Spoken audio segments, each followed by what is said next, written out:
এই ভাইরাস যার উপরেই ভর করবে সেই ফেসিবাদ।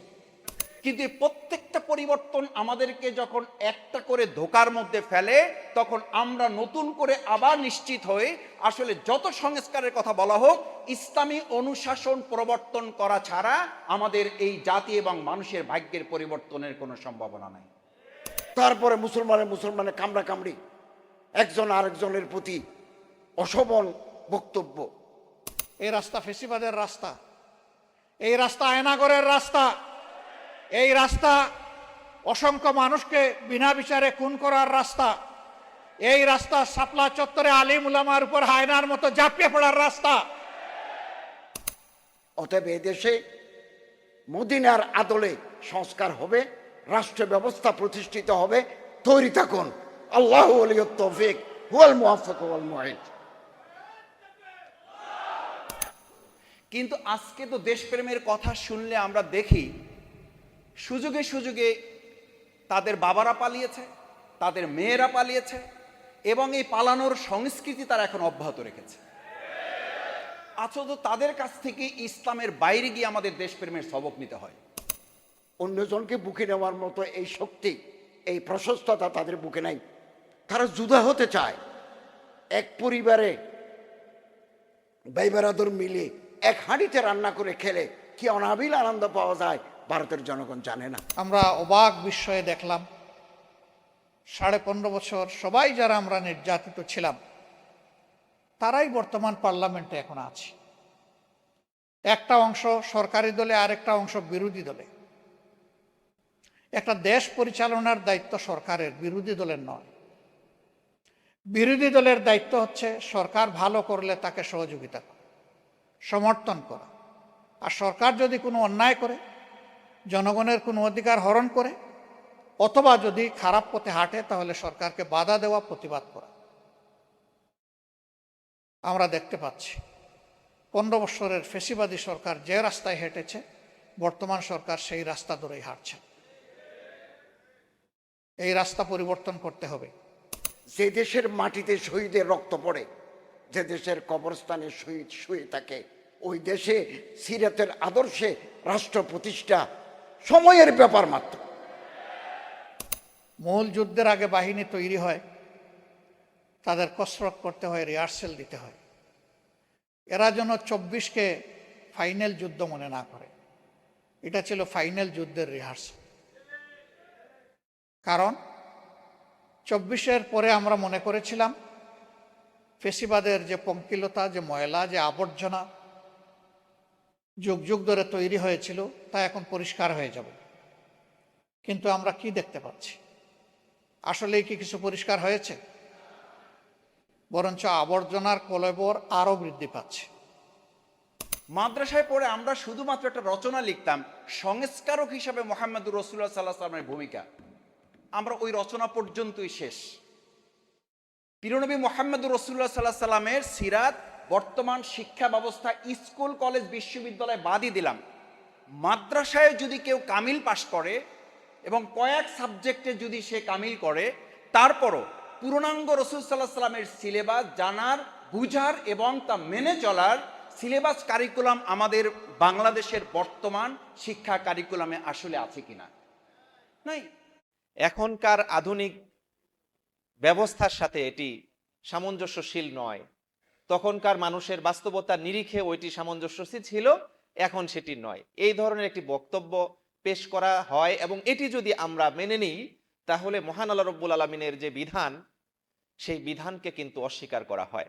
সেই জায়গায় আজকে ডক্টর আকম আব্দুল কাদের স্যার আধুনিক রাষ্ট্রের ধারণা ও মহানবী সাল্লাল্লাহু আলাইহি সাল্লামের জনকল্যাণমূলক আদর্শ রাষ্ট্র, এই যে প্রবন্ধটি তিনি উত্থাপন করেছেন, আমি মনে করছি যে এটি বর্তমান সময়ের জন্য সবচেয়ে বেশি প্রযোজ্য, সবচেয়ে বেশি উপযুক্ত একটি শিরোনাম। দ্বিতীয়ত আমি যে বিষয়টি এখানে উল্লেখ করব সেটি হচ্ছে, আমার মনে হয়েছে যে এখানে যে প্রবন্ধটি আজকে আমাদের সামনে উত্থাপন করা হলো, এটি কিছুটা সারসংক্ষেপ হয়েছে। আমাদের সামনে যদি এই প্রতিষ্ঠান তথা জাতীয় সিরাত উদযাপন কমিটির পক্ষ থেকে এটিকে একটি পরিপূর্ণ গ্রন্থ বা অ্যাট এ গ্লান্স রাষ্ট্র কাঠামোটা কি হওয়া দরকার, এটি নিয়ে যদি আসা হয়, তাহলে আমাদের যারা এই প্রজন্মের জেনজি জেন আলফা যারা যারা আমাদের এই দেশের শিক্ষা কাঠামোর কারণে ইসলাম সম্পর্কে, মোহাম্মদ রসুল্লাহ সাল্লাহ সাল্লাম সম্পর্কে বিস্তারিত জানতে পারছি না, আমাদের সামনে অনেকের কাছে মনে হয় যে এত বিশাল সিরাতের ভান্ডার নিয়ে এসে হাজির করা এটা একটু হ্যাজার্ড মনে হয় অনেকের কাছে।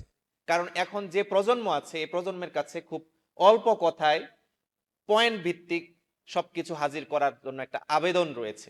সেই আবেদনটাকে সামনে রেখে যদি সিরাত উদযাপন কমিটি একটি কম্প্রিহেন্সিভ প্রকাশনা আমাদের সামনে নিয়ে আসতে পারে, তাহলে আমাদের জন্য খুব উপকারী হবে বলে আমি মনে করছি। সর্বশেষ আমি যে বিষয়টি উল্লেখ করে শেষ করছি, এটি খুবই আশান্বিত হওয়ার মতো ব্যাপার যে আমরা এখন এআই যুগে প্রবেশ করেছি, তবে এখনো সিরাতের উপর প্রবন্ধ লেখা, প্রতিযোগিতায় অংশগ্রহণ করা এটি জারি রয়েছে।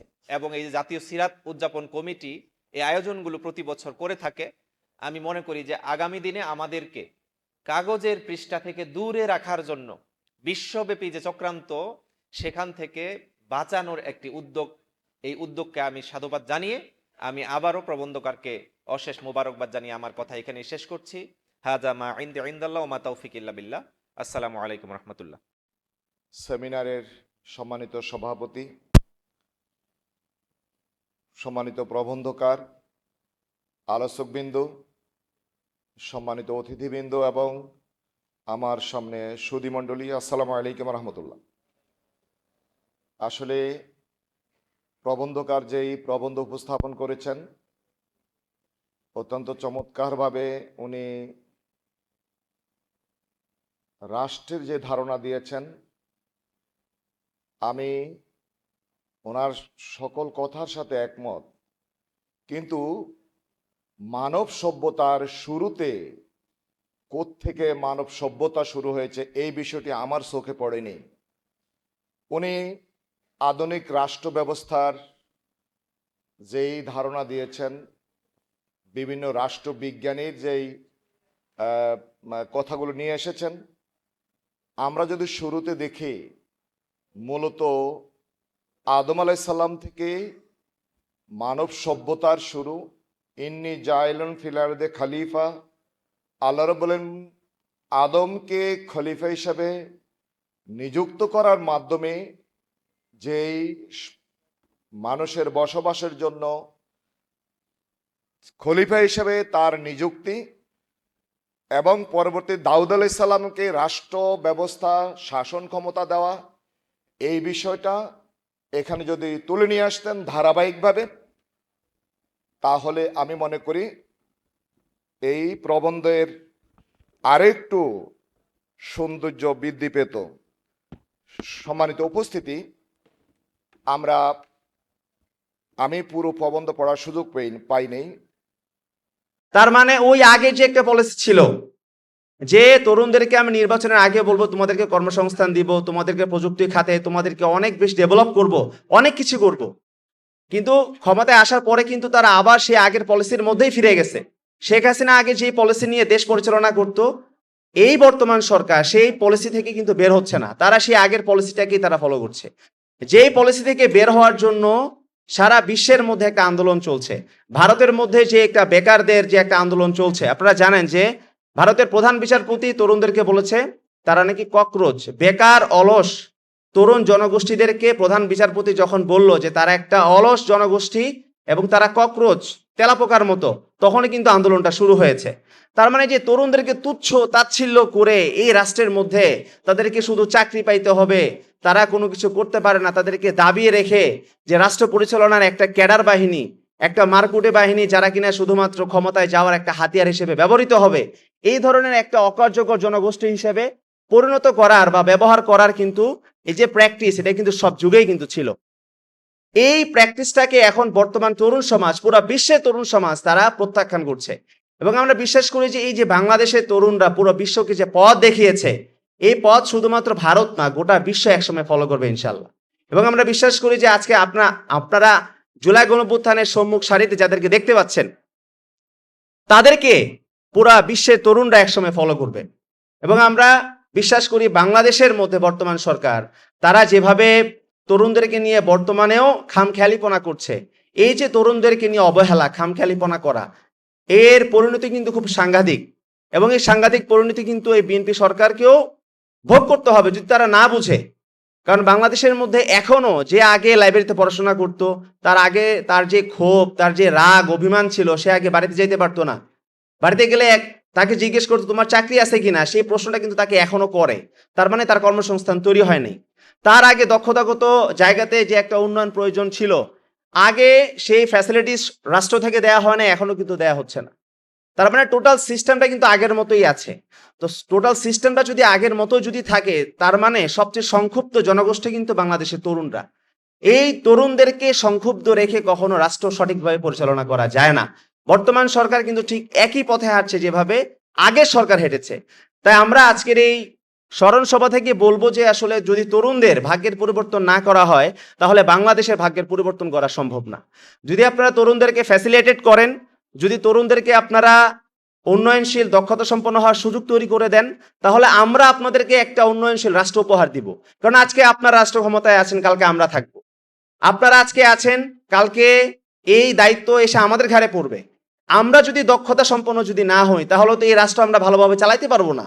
সুতরাং আমাদের গোটা জেনারেশনকে আপনারা সেই রকম একটা ট্রেন্ড, একটা প্রশিক্ষণ সম্পন্ন, দক্ষতা সম্পন্ন জেনারেশন হিসাবে তৈরি হওয়ার সুযোগ আপনারা তৈরি করে দেন। তাই সরকারের প্রতি আমাদের এই উদারতা আহ্বান থাকবে। সবাইকে অসংখ্য ধন্যবাদ।